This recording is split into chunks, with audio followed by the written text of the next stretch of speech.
I've already talked about how much I love Hand in Hand because I think I put it on my top 10 Phil Collins songs, maybe at number 10, maybe at number 9, I don't know. But still, it is one of my favorite Phil Collins songs. It's one of his very few instrumental tunes, and it's actually preceded by Droned. And Droned is really nice too. We'll do a review on that one day. But Hand in Hand is a little bit more of a song. It's a little bit more melodic. It was also an incredible live staple. We got to hear it so often, which is awesome. And they did it in a cool way in the No Jacket Required era, but it wasn't until But Seriously tour where they opened with it, and I thought that was just really fantastic. You know the show was starting, and there was just so much excitement happening. When you look at all of the instrumentals, I mean, what do we have? We have Droned, and we have Hand in Hand, and we have The West Side. Gosh, what else do we got? I think that's it, really. Oh, Saturday Night, Sunday Morning, which is okay. A lot of his instrumentals were horn-based, which is very cool.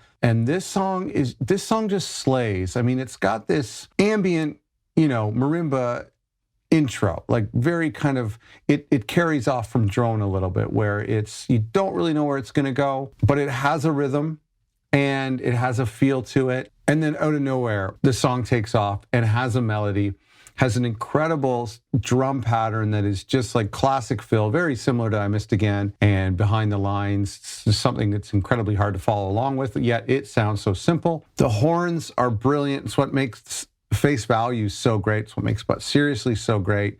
I just wish he had done more of this. I wish he had done more of these songs. I feel like Hand in Hand is more of a song than Saturday Night and Sunday Morning, and even more so, and sort of the same with West Side. I think maybe it's because it has a vocal part, it has a melody. It's a much prettier version of And So to F, the Brand X tune where Phil sings, and he sings on this one live, but on the record it's a children's choir. And I think a children's choir is actually credited on the liner notes, which is also amazing. Just think of how experimental he was back in the Face Value days, bringing in all sorts of instruments and all sorts of musicians and celebrities, and then a children's choir for this tune, which is so cool. Honestly, it's a beautiful tune. I think it leads into I Missed Again fantastically.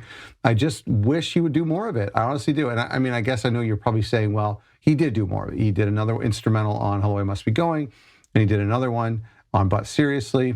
The more I listen to this track and I listen to Hot Night in Paris, which I'm a huge fan of, and Brand X as well, I would be totally game to have an instrumental Phil Collins record. And I bet you that there's the material out there. I bet you on hard drives and on cassette tape reels out there in recording studios and archives, there are more instrumental stuff, whether it's Brand X or whether it's just ideas of him grooving with the Phoenix horns before putting a vocal on it. Or maybe we could take some of the great stuff like Hanging Long Enough and Something Happened on the Way to Heaven and take off the vocals and just enjoy them for the pop, exciting tracks they are.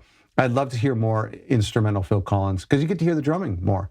Anyway, I love Hand in Hand. Honestly, top 10 favorite Phil Collins songs of all time for me. How does it rank for you? Are you a fan of this tune? I love the opener. I love when he opened it on the Dance and Delight tour again. It is the best live opener. Gosh, tell me, do you like this song? Thanks for watching. Please subscribe.